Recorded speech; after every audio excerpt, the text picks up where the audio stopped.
Before you buy your second RC car, let me save your wallet from a midlife crisis. I'm Action Jackson RC, and I'm about to tell you why that second car can wait and what you actually need to buy instead. Trust me, your bank account will thank me. Let's go. Reason number 1. You don't even know your driving style yet. Buying a second RC car too early is like marrying someone after 2 dates. You don't even know if you like off-road, on-road, carpet, oval, bashing, or just absolute chaos. Your first RC car is literally your figuring out what you actually enjoy phase. It's your experimental era. Do not buy a second car until you know what surface makes your soul happy and what class you are obsessed with. Reason number 2. You haven't mastered maintenance yet. Your first car teaches you life lessons like what breaks. Spoiler, everything eventually. How often it breaks, which is more than you think. How to fix it with YouTube at 2 a.m., and how not to cry during a diff rebuild. This one's optional. If you can't maintain 1 car yet, 2 is basically a full-time job with no benefits, no PT, and your coworkers are all tiny screws that keep disappearing into the carpet void. Learn your first car inside and out before you add another one to the roster. Reason number 3. Your first car isn't fully equipped yet. Here's the truth. Nobody tells beginners.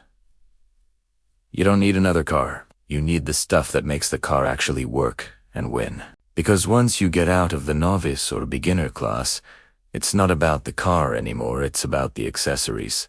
This is what separates the podium from the at least I finished crew. Here's the real shopping list before car number 2. First, a real toolkit, so you can actually disassemble your entire car like a functioning adult. No more using your kitchen fork as a pry bar. Your significant other will appreciate this. Next, a legit battery charger. Not that little wall plug that charges slower than dial-up internet. You need a charger that handles LiPos, Li-on, nickel metal hydride, NiCad, and has a storage mode. Your LiPos will literally last longer and not turn into spicy pillows. You need spare parts that keep you racing.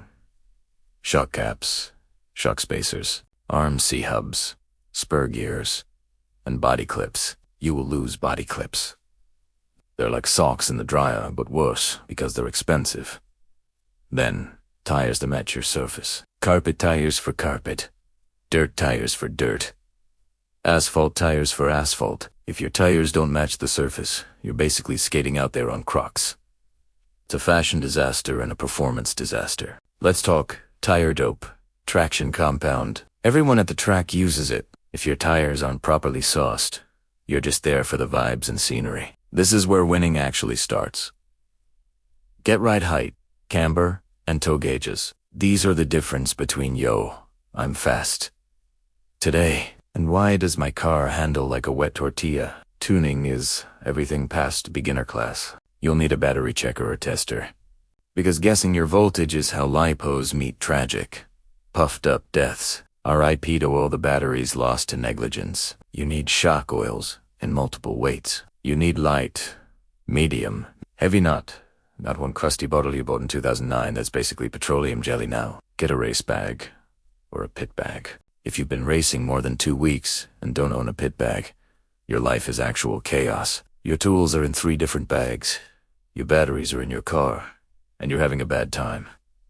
And finally, a transponder, because without one, your car is fast, but your race literally doesn't exist. You're a ghost, racing in the spirit realm. Reason number 4.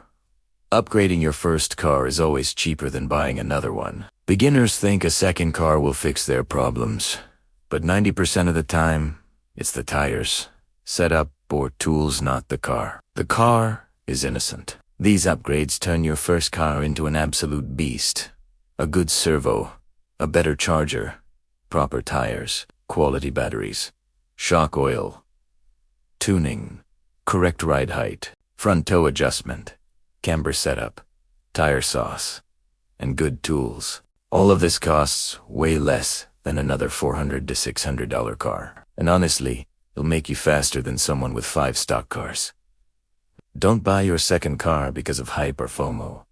Buy it because your first car taught you what class you actually enjoy, what surface you vibe with, what tools you need, what your track races, and what breaks the most. Get the gear first. Then get this second car to match your style. If this saved you from buying a second car too early, smash that like button like your slash hits curbs. Subscribe to Action Jackson RC for more wisdom and occasional chaos. See you at the track. Peace.